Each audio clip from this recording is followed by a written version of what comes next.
বর্তমানে সবারই কম বেশি ওষুধ সম্পর্কে প্রাথমিক ধারণা থাকা জরুরি।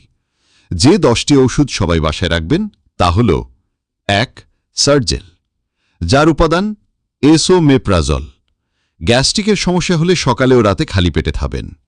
2.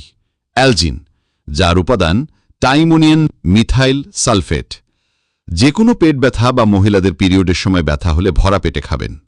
3. নাপা, যার উপাদান প্যারাসিটামল, জ্বর বা ব্যথা হলে খাবেন। 4. ইকোস্প্রিন, যার উপাদান অ্যাসপিরিন, বুকে চাপচাপ ব্যথা হলে খাবেন। 5.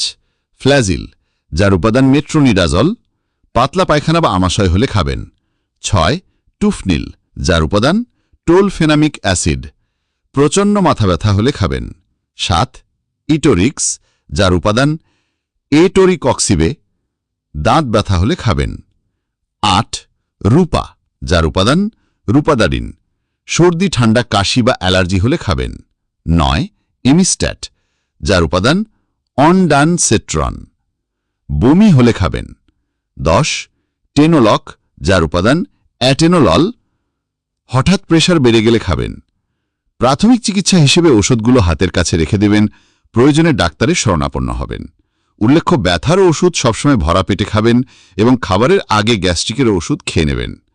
ভিডিওটি শুধুমাত্র তথ্যমূলক। যে কোনো ঔষধ গ্রহণের পূর্বে অবশ্যই চিকিৎসকের পরামর্শ নেবেন। আজকের ভিডিও এখানেই শেষ করছি। সবাই ভালো থাকবেন। ধন্যবাদ। আল্লাহ হাফেজ।